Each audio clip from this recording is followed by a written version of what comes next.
guys! Welcome back to my channel. So, ito na naman tayo guys sa mga Las Bea fans dyan, sa mga solid Dustin nyo. So, yung topic natin ngayon, yung kahapon na interview ni Bianca Di Vera.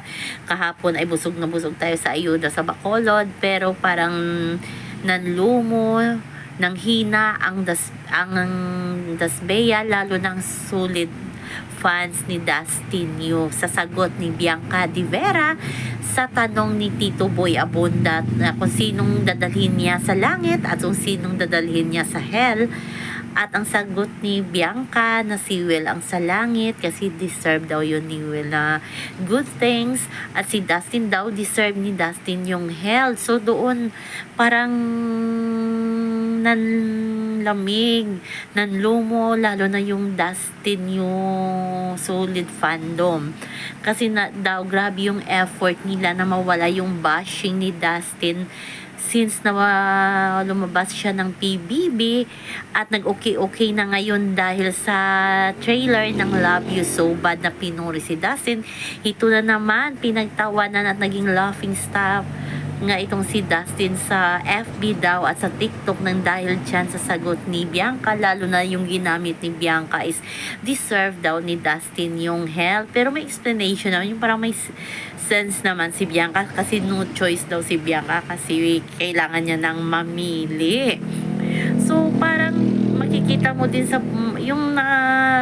yung parang naawa yung mga fans ni Dustin sa kanya nung sinabi ni Dustin na pabiro na ako na naman yung magsasacrifice. Yung parang medyo nasaktan din siguro si Dustin sa sagot ni Bianca. Pero alam naman natin si Dustin talaga mapagbigay yan, lalo na kay Bianca. So grabe ngayon yung mga hinanakit ng mga fans ni Dustin kay Bianca. Binabash na siya ngayon sa X nang dahil na naman daw sa sagot ni Bianca ay nagsisimula naman yung pagbabash kay Dustin, yung papatawa, naging laughing stock nga si Dustin, at sana daw next time careful si Bianca sa mga sasabihin niya. Kasi nga sana daw isipin din ni Bianca yung magiging apektado na naman dito yung mga fans na naman, na alam naman natin yung mga fans ni na Bianca at Will na ginawang katatawanan itong si Dustin.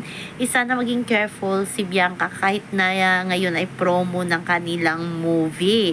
So parang nasisimula na naman ngayon yung bashing kay Bianca, lalo na ng solid Dustin. Kasi daw hindi daw iniisip ni Bianca yung salitang ginagamit niya para lang makapag-promo ng Love You So Bad. So yun lang po guys ang ating update sa ngayon, hanggang sa muli.